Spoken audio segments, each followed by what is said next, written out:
प्रयाग में संगम स्नान करने जाते थे। पैदल जाना पैदल आना, बूढ़े साधु।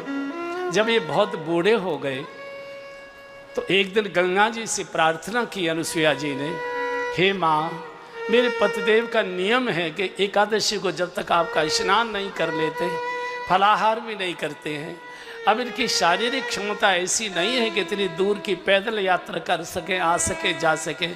मेरी प्रार्थना है कि मेरे पतिदेव के नियम को पालन करने के लिए, उनका नियम न टूटे, मैं आपसे प्रार्थना करती हूँ कि आप चित्रकूट में प्रकट हो जाइए। तो अनुसुईया जी की प्रार्थना पर गंगा जी की एक धारा मंदाकिनी के नाम से चित्रकूट में प्रकट हुई है। वो गंगा जी की धारा है। सुरसर नाम, सुरसर धार नाम मंदाकिनी, गंगा जी की एक धारा। और कितनी बड़ी तपस्विनी होगी आप कल्पना करो।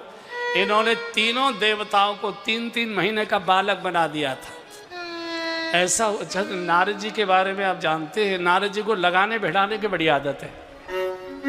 एक बार नारद जी घूमते घूमते स्वर्गलोक चले गए, देवलोक चले गए। संयोग से एक जगह तीनों देवियां बैठी मिल गई, लक्ष्मी जी, ब्रह्माणी, रुद्राणी, तीनों। ब्रह्मा जी की भी पत्नी ब्रह्माणी, लक्ष्मी जी भगवान विष्णु की पत्नी और शंकर जी की पत्नी रुद्राणी, तीनों बैठी बातें कर रही थी। नारद जी पहुंच गए।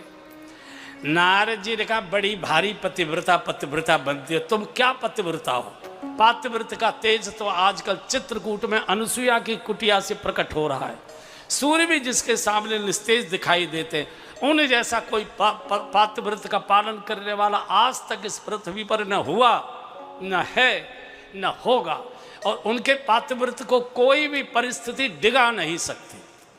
सूर्य छोड़े आए, तीनों देवियों में ईर्ष्या पैदा हो गई। अरे हमसे बड़ी पतिव्रता कैसे हो गई, और ये कैसे है कि उसके पातिव्रत को डिगाया नहीं जा सकता।